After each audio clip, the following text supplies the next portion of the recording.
नमस्कार विद्यार्थी मित्रांनो, स्वागत आहे तुमचं आपल्या या यूट्यूब चॅनलवर। तुम्ही जर या चॅनलवर नवीन असाल तर सबस्क्राईब करायला विसरू नका। आज आपण पाहणार आहोत वर्ग 12वी विषय मराठी बोर्ड परीक्षेमध्ये विचारला जाणारा व्याकरण यावर आधारित महत्त्वाचा प्रश्न म्हणजे अलंकार।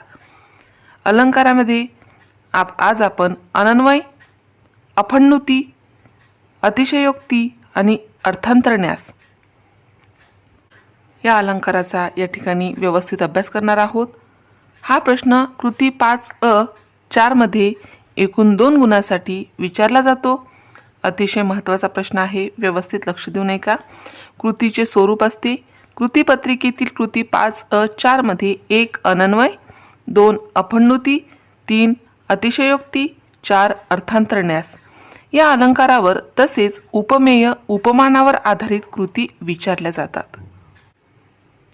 या कृतींमध्ये एखादे वाक्य काव्यपंक्ती दिल्या जातील, त्यावर सूचनाप्रमाणे अलंकार ओळखणे आणि उपमेय उपमान ओळखणे या कृती विचारल्या जातात। विशेष लक्ष द्यामध्ये बघा, ज्या ज्या गुणांमुळे भाषेला शोभा येते त्या त्या गुणधर्मांना भाषेचे अलंकार म्हणतात। मराठी भाषेच्या अलंकाराचे मुख्य 2 प्रकार आहेत, पहिला शब्दालंकार आणि दुसरा अर्थालंकार। आता उपमेय व उपमान म्हणजे काय ते आपण बघूया। पुढील वाक्य नीट वाचा व अधोरेखित शब्दांकडे लक्ष द्या। वाक्य आहे, शाळा म्हणजे दुसरी माता होय। यामध्ये शाळा आणि माता हे शब्द अधोरेखित आहेत। वरील वाक्यात शाळेला मातेची उपमा दिली आहे, म्हणून ज्याला उपमा देतात ते उपमेय होय आणि ज्याची उपमा देतात ते उपमान होय। म्हणून शाळा हे उपमेय आहे आणि माता हे उपमान आहे।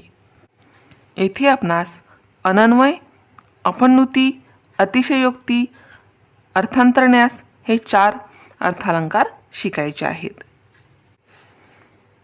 पहिले अनन्वय अलंकार आपण बघूयात।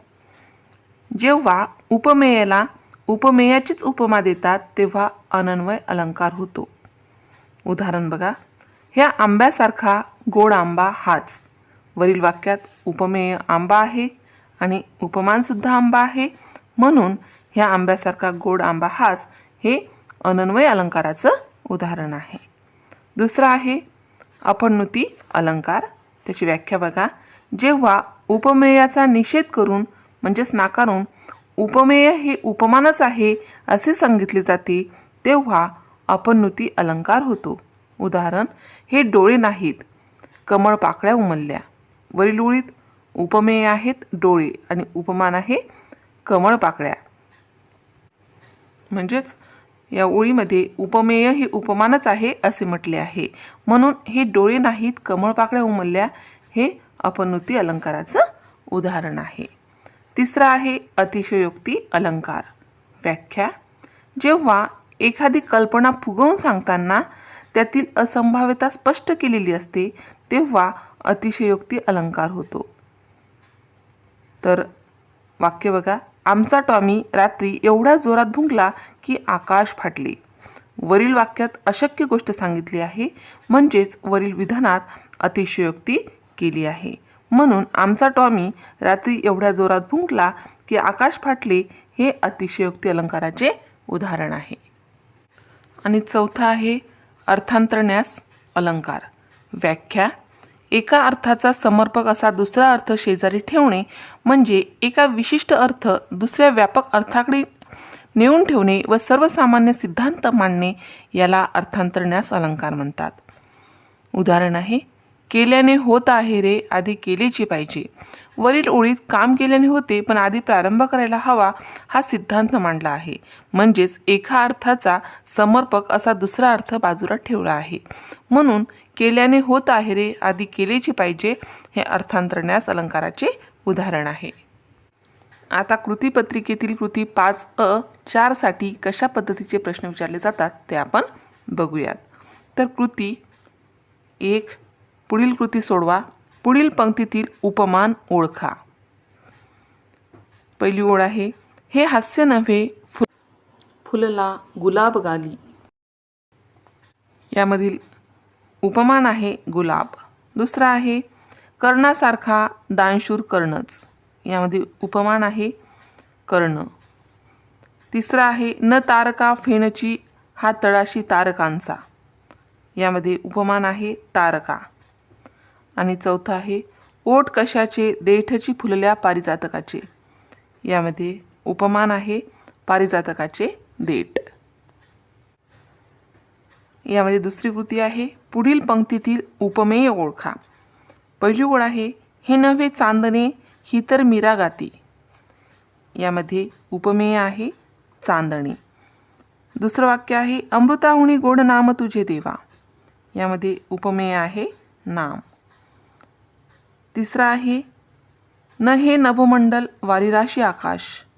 यामध्ये उपमेय आहे नभमंडल म्हणजेच आकाश. आणि चौथं वाक्य आहे ह्या फुलासारखे सुंदर फूल हेच. यामध्ये उपमेय आहे फूल. आता आपण दिलेल्या वाक्यातील उपमान आणि उपमेय कोणते शब्द आहेत ते ओळखले आहेत. आता कृती 2 मध्ये पुढील पंक्तीतील अलंकार ओळखा. पहिली ओळ आहे आई नव्हे ही प्रत्यक्ष ममता. हे अपनुती अलंकाराचं उदाहरण आहे. आणि दुसरं वाक्य आहे मुंगीने मेरू पर्वत गिळला. उत्तर अतिशयोक्ती अलंकार. त्यानंतरचं वाक्य आहे कर्णासारखा दानशूर कर्णच. हे अनन्वय अलंकाराचं उदाहरण आहे. आणि त्यानंतरचं वाक्य आहे फूल गळे फळ गोड चाहले बीज नुरे डौलात तरु डोले तेज जळे बग ज्योत पाजळे का मरणी अमरता ही न खरी. हे अर्थांतरण्यास अलंकार याचे उदाहरण आहे. त्यानंतर कृती 4 पुढील काव्यपंक्तीतील अलंकार पर्यायातून ओळखून लिहा. त्यामध्ये पहिला आहे मुंगी उडाली आकाशी तिने किळिले सूर्यासी. उदाहरण अनन्वय अतिशयोक्ती अपनुती अर्थांतरण्यास. उत्तर आहे अतिशयोक्ती अलंकार. दुसरं आहे दमडीचं तेल आणलं सासूबाईचं नाणं झालं मामांजीची दाढी झाली भाऊजींची शेंडी झाली. हे सुद्धा अतिशयोक्ती अलंकाराचं उदाहरण आहे.